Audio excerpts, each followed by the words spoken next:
There is a moment, almost every single day, when your dog looks at you and asks a question they can never say out loud. It's not, "Can we go for a walk?" It's not, "Can I have that?" It's simpler than that and heavier than that. "Am I still yours?" Most owners never hear the question. They're too busy answering their phone, rushing out the door, half present in a house full of love. They don't even notice they're withholding. Your dog isn't asking for more toys, more treats, more walks. They're asking for 8 specific things, small things that take less than 60 seconds each. But if you give them across a lifetime, your dog will feel something most dogs never get to feel. Completely, fully chosen. And the 8th one, the last one, isn't really about love at all. It's about a promise. One you may not be ready to hear yet, but one your dog is already counting on. Let's start with the first one. It's happening right now, in your house, and you probably don't even notice you're doing it wrong. Dogs don't speak our language, so they never get to say what they need directly. Instead, they show us through their eyes, their posture, the way they lean into a room or drift out of one. Behavioral researchers have spent the last 2 decades trying to translate that silent language. And when you put their findings together, a pattern emerges. Not a list of tricks, a map of exactly what a dog hopes for from the person holding their leash. 8 acts. 1 lifetime. Let's begin. Act 1. Touch them like you mean it. Think about the last time you pet your dog. Really think about it. Was your hand actually there? Or was your hand on your dog while your mind was somewhere else? A text message, a TV show, a conversation in another room. Most contact between owners and dogs is what behaviorists call absent touch. Your hand is present, you are not, and dogs feel that difference in their bodies before they understand it in any conscious way. A hand that lands out of habit produces a different physiological response than a hand that stays because someone chose, in that exact second, to be there. This isn't just a feeling. Canine behavior researchers have measured it. When owners give slow, undistracted, intentional touch, no phone, no multitasking, just full attention on the dog in front of them. Both sides show measurable drops in stress hormones. The dog's heart rate settles. The owner's does too. It's one of the few moments where affection isn't performed. It's exchanged. And here's the detail that gets me every time. Dogs who receive that kind of focused touch don't just relax in the moment. They start initiating more contact on their own hours later, as if some part of them registered, "That was real. I want more of that." Try this tonight. Put the phone down, sit with your dog for 60 full seconds. No distractions. Just your hand, slow and steady, on their fur. Watch what happens to their breathing. Watch what happens to yours. Act 2. Say their name like it matters. You say your dog's name constantly, to call them in from the yard, to scold them off the couch, to fill silence while you're doing 5 other things. Most of the time, it means nothing to them. Just noise with their name attached. But here's what's strange. They're still listening for it. Every single time. Dogs are remarkably good at picking their own name out of a stream of speech. Even flat, emotionless speech with no inflection at all. They don't need baby talk to notice it. Their ears are always half-tuned to that one sound. What changes everything is how the name arrives. When it's said with warmth, softer tone, real eye contact, a pause before and after. Dogs don't just hear it. They orient toward it, ears forward, body leaning in. The whole posture shifts, like they're asking, "Wait, is this for me? Really?" Your dog's name isn't a word. It's an invitation.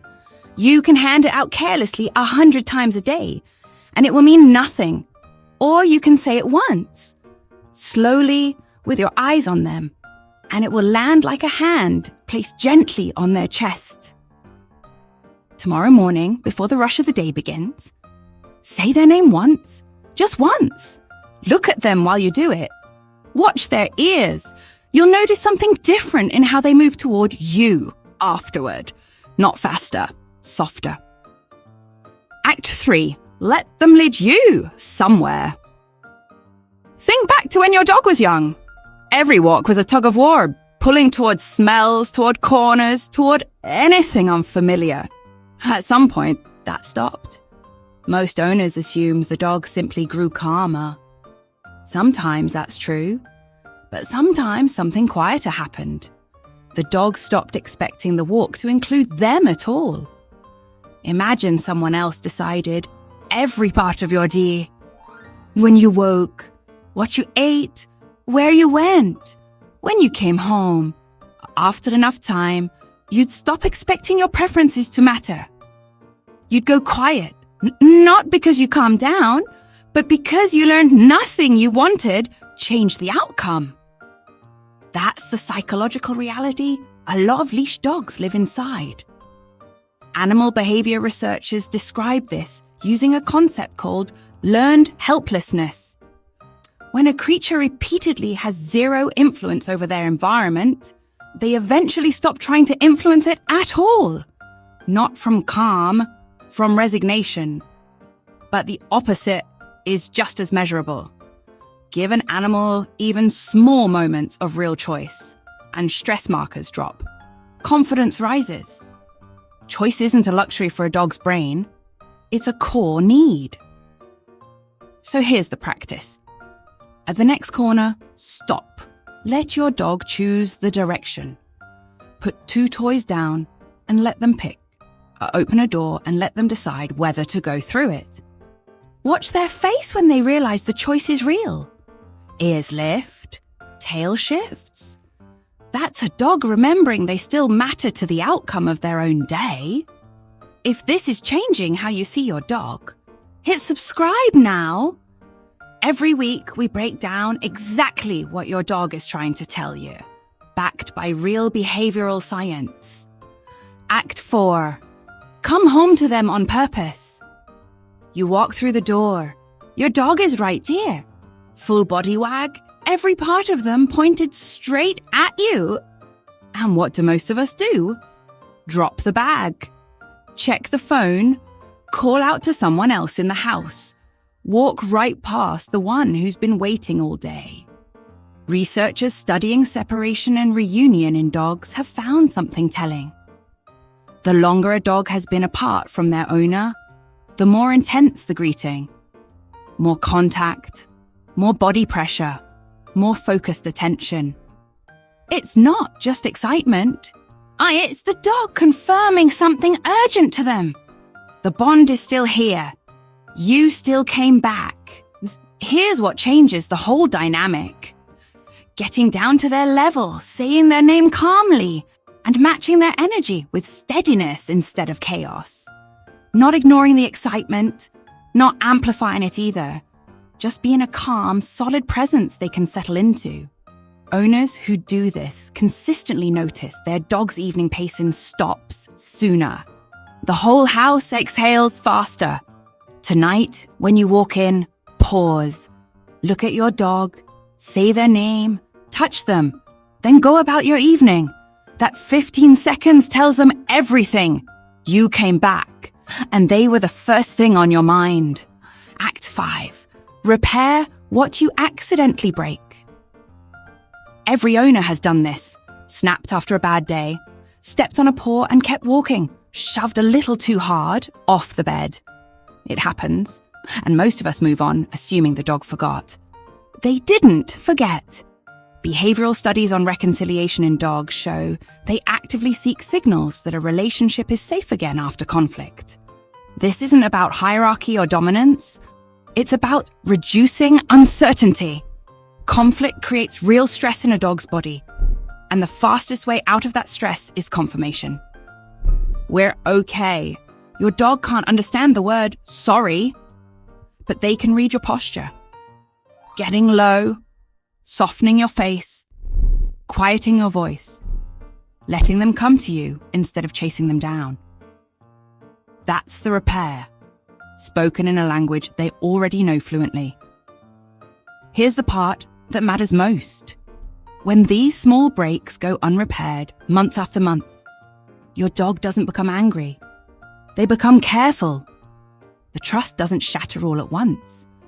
It thins quietly until one day you notice they don't lean into you the way they used to. Tonight, if something goes wrong, even something small, go back to them. Get down to their level. Let them close the distance.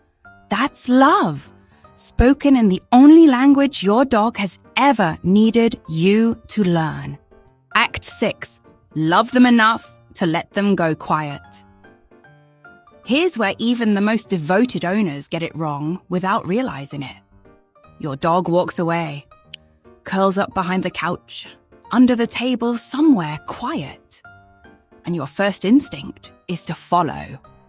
Crouch down, call their name, coax them back. You do it because you love them. But what your dog often hears in that moment is, I won't let you be alone, even when you need to be. Studies observing interactions between dogs and humans have compared two conditions. One where the human initiates contact whenever they want, and one where the dog controls whether to approach or retreat. When dogs have that control, the difference is dramatic. Fewer stress signals, more willing engagement, calmer behavior overall. The simple ability to say, not right now, made the entire interaction better for them. The same principle lives in your living room. A dog who knows they're allowed to walk away without being chased is a dog who never has to hide out of fear. Sometimes love isn't closeness. It's noticing the quiet and choosing to respect it. Next time your dog steps away, let them go. Don't follow. Don't call. Just wait. When they come back on their own, and they will, they'll come back softer because the choice was theirs. Act 7. Love the dog, standing in front of you. You already sense where this one is going. You fell for the puppy, the one who sprinted across the yard, who had energy that never seemed to run out. That version was easy to love because they matched the pace of the life you were building. But dogs change.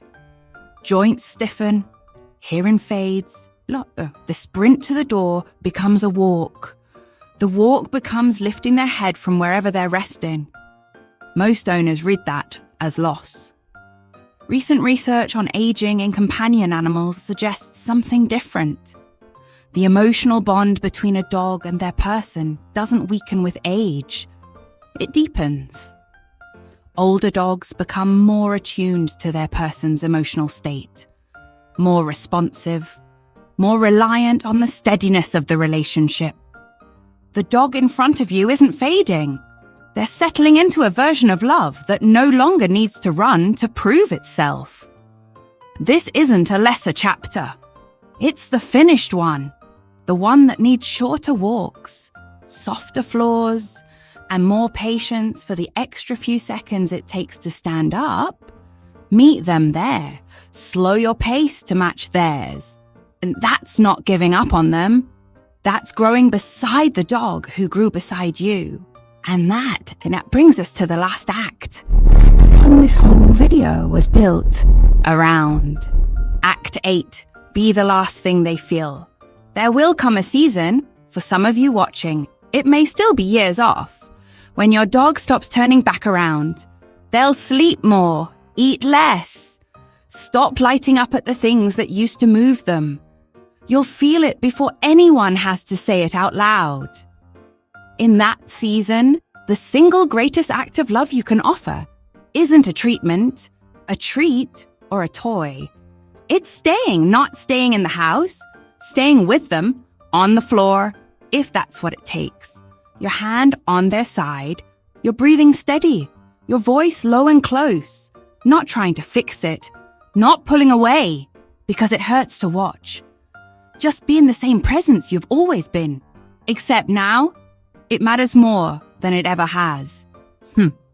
Dogs don't understand endings.